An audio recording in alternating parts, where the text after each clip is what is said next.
కీర్తనల గ్రంథము 32వ అధ్యాయం 8వ వచనము. కీర్తనల గ్రంథము 32వ అధ్యాయం 8వ వచనము. నీకు ఉపదేశము చేసేదను, నీవు నడవవలసిన మార్గము నీకు బోధించెదను.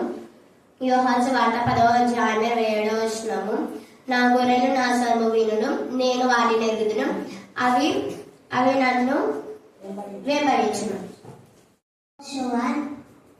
యెహోషువ 3వ అధ్యాయం 5వ వచనము. యెహోవా మీ మధ్య అద్భుత కార్యములను చేయును గనుక మిమ్మల్ని మీరు పరిశుద్ధపరచుకొనుడి. కీర్తనల గ్రంథము 32వ అధ్యాయము 2వ వచనము.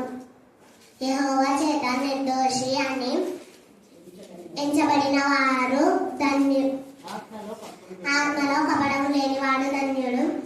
కీర్తనల గ్రంథము 33వ అధ్యాయము 4వ వచనము. యెహోవా వాక్యము యథార్థమైనది, ఆయన చెలినదంతయు నమ్మకమైనది. 12 verse 24.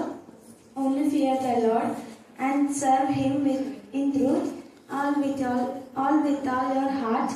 1 Samuel chapter 12 verse 22. The Lord will not forsake his people. 24 verse 21. For his eyes are upon the way of man. కలుగుగాక. మరి అక్క స్వరం అయితే మీరు ఇక్కడ ఉన్నోళ్ళు వింటారో ఏం వినారో తెలియదు, కానీ నేను ఇంటి దగ్గర పని చేసుకుంటూ కూడా వింటా. ఈ ఆత్మీయమైన చెవులు ఎక్కడున్నా దేవుని స్వరాన్ని వింటాయి. నువ్వెంత పనిలో ఉన్నా, నేను సెంటర్లో ఉన్నప్పుడు కూడా చర్చిల వాక్యం ఉన్నా, ఇక్కడ వాక్యం ఉన్నా, వెంటనే ఆ చెవులు ఎక్కడో వేరే చోటుకి వెళ్ళవు, ఆత్మీయమైన చెవుల వైపే అవి లాగుతాయి. నేను ఇప్పుడు కూడా దేవుడు ఎంత అద్భుతమైన క్రియ చేస్తాడంటే మీకు తెలియదు, అది నాకు మాత్రమే తెలుసు. ఎందుకంటే దేవుని యొక్క ఆశ్చర్యమైన క్రియలు అలా ఉంటాయి. దేవుని ఆత్మతో నింపబడినప్పుడు ఇక్కడికి రావాలని ఎంతో ఆశతో ఆత్మ ఈడ్చుకొని వెళ్తుంది. మన కాళ్ళను అటు పోయేటి గాని ఇటు రావడానికి ఆయత్తపరుస్తాయి. మరి ఇప్పుడు ఎందుకంటే నేను ఎప్పుడైనా ఆత్మతో నింపమన్నప్పుడు వెంటనే ఇక్కడికి వచ్చేస్తా. ఎన్ని పనులలో ఉండని అక్కడ పక్కన పడేసి వచ్చి దేవుని మనసారా ఆత్మతో సత్యంతో ఆరాధించినప్పుడు మరి ఆత్మ మనలో ఎంతో సంతోషిస్తూ గంతులు వేస్తుంటది. మీరు ఎవరైనా గానీ, చిన్నపిల్లలైనా గానీ, ఎవరైనా గానీ మరి కొత్త బట్టలు వేసుకున్నప్పుడు మీకు ఎంత సంతోషం ఉంటుందో, ఒక మంచి భోజనం చేసినప్పుడు మీకు ఎంత సంతోషం ఉంటుందో, మరి అంతకంటే ఎక్కువ సంతోషాన్ని దేవుని యొక్క సన్నిధిలో గడిపినప్పుడు దేవుడు ఒక ఆత్మతో తాకి ఆయన మరి ఆత్మతో తాకినప్పుడు మరి ఎంతో సంతోషము, బలము, నెమ్మదిని మన ఆత్మకు దయచేసే తండ్రిగా ఉన్నాడు. మీకే ఎందుకంటే అది ఆత్మతో దేవుడు తాకినప్పుడు ఆత్మీయ రుచి చూసిన వాళ్ళకే ఆ యొక్క దేవుని మహిమ తెలుసుకుంటారు. మరి మీరు కొంతమంది కూడా మరి ఆత్మతో నింపబడినప్పుడు ఈమె ఎందుకు ఆ విధంగా కేకలేస్తుంది అన్నప్పుడు, మరి దేవుని ఆత్మతో నింపబడినప్పుడు మనం ప్రార్థన చేసేటప్పుడు దేవుడు తన వాక్కు ద్వారా మనతో మాట్లాడతాడు. ఆయన చేసే ప్రతిక్రియ అద్భుతంగా ఉంటుంది. మరి మొన్నటి వరకు నేను ఇక్కడ ప్రార్థనకు వచ్చాను కదా, మరి దేవుడు ఆ రోజు ఎంత ఆత్మతో నింపబడినట్టు దేని గురించి చింత లేకుండా దేవుడు చూసుకుంటాడని ఆయన మీద వేసి మన ప్రార్థనలో ఉండాలా. దేవుని సన్నిధి మనతో ఉంటేనే సమస్తము మరి దేవుడు సమకూర్చగలడు. మొదట మీరు పైన వాటిని వెదకండి, మరి తర్వాత మీకు ఏది అవసరమో ఆ పరలోకపు తండ్రికి తెలుసు కాబట్టి ఆయన సమస్తము జరిగింప చేయగలడు. ఆయనకు సమస్తము సాధ్యం అని అన్ని పక్కన పెట్టేసి ఇక్కడికి వస్తుంటాం అప్పుడప్పుడు.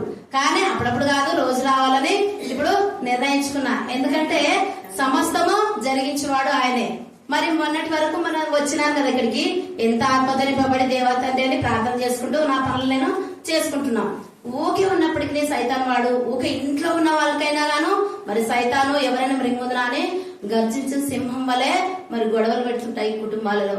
మాకైతే నా కుటుంబం అందరూ కలిసి ఉండాలని ఒక ఆశ. దేవుని ప్రేమ ఉన్న వాళ్ళు ఎవరు కొట్లాడుకొని ఉండాలనే ఉండదు. నాకైతే అందరూ కుటుంబాలు మొత్తం కలిసిమెలిసి ఆయన ఆరాధించాలని. మరి ఒకప్పుడు మరి నేను మా భర్తను చేసుకున్నప్పుడు ప్రార్థనా జీవితం లేకుండా ఉండే మా కుటుంబాలు, కానీ వాళ్ళు దేవునికి నడిపిబడినారు. ఆదివారం కూడా చర్చికి వెళ్తుండ్రి. ఈ మాట ఎన్నో రోజులుగా నేను చెప్పాలనుకున్నాను, కానీ దేవుడు ఇప్పుడు నాకు సమయం ఇచ్చినాడు. మరి దేవుని ఒక ఆత్మ ఆ ఇంటిలో రక్షింపబడితే ఆ ఇంటి వారందరికీ ఆశీర్వాదం. ప్రతి ఒక్కరు దేవుని ఆరాధనకు, దేవుని యొక్క సన్నిధికి రావడానికి ఆయన మార్గము సరళం చేసే తండ్రిగా ఉంటున్నాడు. మరి నేను 7వ తరగతిలో ఉన్నప్పుడే దేవుని ఆత్మతో నింపబడిన అలాంటి జీవితం కావాలని ఈ ఆత్మ ఎప్పుడూ అల్లాడుతూ ఉంటుంది. కానీ కుటుంబ పరంగా తండ్రి అయినప్పుడు అన్నీ ఆయననే చూసుకుంటాడు. కానీ మనం దేవుని సన్నిధి విడిచిపెట్టకూడదు. ఇన్ని రోజులు కూడా మరి దేవుని సన్నిధిని ఆయనకి ఇవ్వవలసిన సమయం ఇవ్వనందుకు కూడా నేను ఎంతో బాధపడతాను. అలా కాకుండా తండ్రి నాకు మార్గం సరాలు తండ్రి, డ్యూటీ పరంగా అన్ని నాకు తీసేయి తండ్రి, నీ సన్నిధానానికి వచ్చే విధంగా సమకూర్చుతాడని నేను ఎన్నో రీతిగా నేను సెంటర్ లో కూడా మా ఆయన ఉంటుంది దేవుని మాటలు చెప్పుకుంటూ ఉంటాం. మేము దేవుని మాటలు చెప్పుకుంటూ అవగదమ్మ మనం ఎప్పుడు ఇదే డ్యూటీ, దేవుని సన్నిధిని దేవుని ఇయ్యకుండా ప్రతి మొక్కులు ఇదే మనకి అని మేము ఎన్నో రీతిగా బాధపడినప్పుడు అద్భుత రీతిగా దేవుడు ఒక మంచి మేడాన్ని ఇచ్చినాడు. ఆమె ఎప్పుడు ప్రెషర్ చేయదు, తన పని చేసుకుంటే మనకి పలకరియదుగా నీ పని నువ్వు చేసుకొని ఆమె ఏం నేను టచ్ చేయదు. నువ్వు ప్రార్థనలో ఉండు, సెంటర్లో ఉండు, ఆమె పని అయిపోలా. అలాంటి మేడం ఇచ్చినందుకు కూడా నేను సంతోషిస్తా. ఒక మేడం అయితే ఎప్పుడు ఎనీ టైం ఫోన్ చేస్తుంది, ఎప్పుడు ఏం చేస్తుందో తెలియదు కాబట్టి టెన్షన్ తోడికి ఎవరు వస్తారో ఏం తెలియదని ఇంకా దేవుని తండ్రి అనాలా ఊకుండాలా. కానీ అక్కడ సెంటర్ లో అయితే దేవుని పనులు పెట్టుకుని దేవుని మాటలు వింటూ నేను రాసుకుంటా ఏమైనా రిజిస్టర్లు ఉన్నా. మా పిల్లలైతే మొన్న దేవుని పాట నేను పాట పాడాలని పాడుతూ ఉండా. ఏ పాట మేడం మేము పాడుతాం మేడం నా దగ్గర కూర్చొని వాళ్ళు కూడా పాడుతున్నారు. కొంతమంది అక్కడ ఉన్న వాళ్ళు కూడా యేసయ్య నామమును విశ్వసించి మన చర్చి కూడా వస్తారు. దేవుని మాటలు కొన్ని అక్కడ వినిపిస్తాయి. ఏందమ్మా నువ్వు దిగులు చెందక, అన్ని దేవునికి అప్పయ్యమ్మా, అన్ని తండ్రి చూసుకుంటాడు. మీరు నీ దేవుని యందు విశ్వాసం ఉంటే చాలని అక్కడ కూడా మేము వేరే మాటలు ఏది మాట్లాడం. మేము మాట్లాడితే దేవుని మాటలు, మాట్లాడితే డ్యూటీ మాటలు, అంతే. వేరే మాటలేది అక్కడ మాట్లాడడం. కానీ కొంతమంది చాలా విశ్వాసంతో మరి దేవుని ఎందు నమ్మకం వచ్చి ఒక 5-6 మంది చర్చికి వస్తారు మన చర్చికి. వాళ్ళు ఎంత బాప్తిసం పొంది ఆచారం కూడా మన చర్చిలో వచ్చి తీసుకుంటారు. నేను ఇక్కడికి కూడా రమ్మని చెప్పిన వాళ్ళకు. కానీ ఆమె ఇప్పుడు గుంటూరు పోయింది, వచ్చిన తర్వాత నేను వస్తాలే అని చెప్పింది. ఇప్పుడు ఎందుకంటే ఏమన్నా మా ఇంట్లో కొంచెం చిన్నదానికి పెద్ద గొడవ అయింది, చిన్నదానికి. కానీ దేవుని భయము భక్తి ఉన్న వాళ్ళైతే అలాంటి మాటలు అయితే రావు. కానీ నేను కూడా తిరిగి మాట్లాడాల్సి వచ్చింది. నాకు ఎంత బాధ అనిపించింది. అవును తండ్రి, ఎందుకు నాయన నేను ఇంత జీవితం జీవిస్తున్నాను కదా తండ్రి, ఇంకా అనిపించుకోవాలనైనా నేను ఇంకా ఎంత వరకు అనిపించుకోవాలి ప్రభా, ఎందుకు నాయనకి నాకు ఈ బాధలు అని దేవుని సన్నిధిలో అదే ఏడ్చిన. కానీ నాకు అన్నం తినడానికి సహిస్తలేదు. కడుపులో బాధ ఉండి తండ్రి అని దేవుని మాట తప్పి కూడా నేను తిరిగి అనాల్సి వచ్చింది. ఆ రోజు అంతా చిచ్చిన కోపం వచ్చినాకి. కానీ దేవుని సన్నిధిలో నేను ఉన్నాను కాబట్టి తిరిగి దేవుని క్షమించమని అడిగినప్పుడు మరి పోయిన వారం అయితే ఆచారం ఇచ్చినాడు చర్చిలో. అయ్యా నేనైతే నా నోటితో అనరాని మాట్లాడినాను కదా ప్రభా, నన్ను అన్నందుకు నేను ఎంత దాకా ఈ సహించాలి ప్రభా, నేను నా జీవితాంతం ఈ విధంగా అనిపించుకోలేనైనా నేను అని నేను ఎంతో కన్నీటిగా ఆయన ప్రార్థన చేసిన. దేవుడు ఏమన్నాడు, దేవుని యందు భయభక్తులు కల వాళ్ళు అన్నారు ఆ మాటలు. వాళ్ళు భయం లేదు, భక్తి లేదు, కాబట్టి నువ్వు ఓర్చుకో, నేను నీకు తోడుగా ఉన్నానని దేవుడు తన మెల్లనైన స్వరంతో వాక్యంతో నేనున్నాను, నేను ప్రేమించేవాడును, నేను విలువను ఎడబాయను. మరి తల్లిదండ్రి కంటే ఎక్కువ ప్రేమించేవాడు దేవుడు. నువ్వు దేనిని గురించి చింతపడకుడు గాని ప్రయాసంతయు నా మీద వేయండి అన్నాడు అని నేను ఆచారం తీసుకోలేదు. ఆ రోజు చర్చికి వెళ్ళలే నేను. కానీ మీకు తెలియదు, అది నాకే తెలుసు. చర్చికి పోకుండా దేవత నేను బాధపడుకుంటూ ఇంట్లోనే ఉన్నా. కానీ ఇక్కడ అద్భుత రీతి ఆ రోజు ఆచారం కదా, నేను తప్పిపోయాను కదా.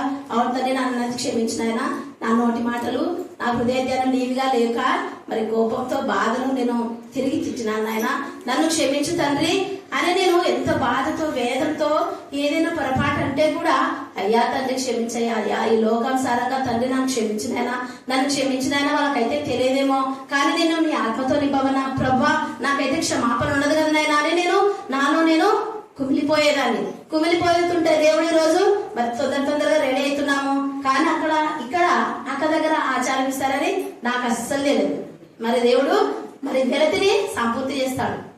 మనకి ఏదైనా లేమిలో వెలతిగా ఉన్నప్పుడు మరి తన శరీరం ద్వారా తన రక్తం ద్వారా మరి దూరమైన మనల్ని కూడా తన దగ్గరికి చేరుస్తాడు ఆయన. మరి నా ఆత్మీయ అనుభవం ఏమంటే నేను 7వ తరగతిలోనే ఆత్మతో నింపబడినా. ఆ ఆత్మతో నింపబడితే ఆ ఆనందమే వేరు, ఆ శక్తే వేరు, ఆ బలమే వేరు. ఏదో తండ్రి నీ సన్నిధిలో ఉంటే చాలు ప్రభా అని అనిపిస్తుంది. మరి వివాహమైనాక కూడా అయ్యా తండ్రి నేను 3 సంవత్సరములు మరి చర్చికి రాక దూరంగా ఉన్నప్పుడు దేవుడు మరి మిరియామక్క ప్రార్థన పిలిచిందని రామ్మ అని వెళ్ళిన. అక్కడికి వెళ్ళినప్పుడు మరి దేవుడైతే నేను ఏడుస్తూ ప్రార్థన చేస్తున్నా. అయ్యా తండ్రిని ఏడుస్తూ తండ్రిని సన్నిధికి నేను రాక వెనకబడినా తండ్రిని ప్రార్థన చేసేటప్పుడు దేవుడు నన్ను తీసుకొని బండకేసి బాదినాడు. బండకేసి బాది ఆ రక్తపు మరకల్లో మరి ఆ మరకలు ఉండేదాన్ని అందరు సబ్బుతో సబ్బు పెట్టి ఉతికేసి ఆ రక్తంలో నన్ను శుద్ధి చేసి ఆ తెల్లగా గోడకి ఇట్లా తెల్లగా గోడకి మనం బట్టలు ఎట్లా ఆరేస్తాం అటు తెల్లగా గోడకేసి మూలికలేసి కొట్టేసినాడు. తెల్లగా శుద్ధి చేసినాడట. నన్ను తీసి కొట్టి ఆరవేసినాడు. మరి అలాంటి అనుభవం అలాంటి దర్శనం నన్నే కొడుతున్నాడు దేవుడు. కానీ నేను ఏడుస్తా ఉన్నా, అయ్యా నన్ను క్షమించేయాలి. నన్ను తీసి బడగేసి కొడుతున్నాడు, నీళ్ళలో రుద్దుతున్నాడు, సబ్బు పెడుతున్నాడు, రుద్దుతున్నాడు. అలాంటి అనుభవము దేవుల్లో ఉన్న వాళ్ళకి మరి హృదయంలో దురాలోచనలు దుష్ట తలంపులు పెట్టుకొని నువ్వెంత ప్రార్థించినా వేస్ట్. నాకైతే అట్లా చేస్తుంటే కూడా నాకెందుకో ఒప్పుకోదు ఆత్మ. అలాగా కాకుండా మన అందరము మన హృదయంలో మంచి ఆలోచనలు పెట్టుకుని దేవుని వాక్యం పెట్టుకుని ఆరాధిస్తే ఎన్నో మేలు జరుగుతాయి. కాబట్టి మరి దేవుడు చేసిన యొక్క అద్భుత క్రియను నేను మరి చెప్పకుండా ఉండకూడదు కదా. ఆయన అక్కడ తప్పిపోయాను కానీ ఇక్కడ సంపూర్తి చేసినాడు. తన రక్తం ద్వారా తన శరీరం తీసుకుంటకు నాకు అవకాశం ఇచ్చినందుకు కూడా దేవునికి వందనములు స్తుతి స్తోత్రం చెల్లించుకుంటున్నాను. ఆమె మీ అందరూ కూడా ఉన్నాను. నా సాక్ష్యం ఏమంటే మా మరిది కూడా చనిపోయినాడు. మా మరిదికి 2 కూతుర్లు, 1 కొడుకున్నాడు. నేను ప్రార్థనకు వస్తుంటే వాళ్ళు చాలా అవమానం చేసినారు. నాకు తల వంచుకొని చర్చికి పోతుంది, ఎవరు పొమ్మన్నారు, ముఖం లేదు, ఉమ్మి చేసినట్ట అనుకున్నారు. శత్రువుల ఇంటికి పోయి అంత నన్నే అనుకున్నారు. కానీ నేను ఇనలేను. నా తండ్రి అయిన దేవుడు విన్నాడు. కానీ ఇప్పుడు మా మరిది కూతురికి 2 ఆడపిల్లలు, 1 మగ పిల్లోడు. ఆ పాప కూడా నన్ను అనుకోందో లేదో ఆ తండ్రికే తెలుసు. కానీ ఆ పాప ఇప్పుడు శ్రమల బాగా వచ్చింది, గుడ్డలు లేకుండా తిరుగుతుందంట. ఆ పాప కోసము ప్రార్థించండి. ఈ సాక్ష్యాన్ని దేవుడే జీవించిందాక. ఆమేన్.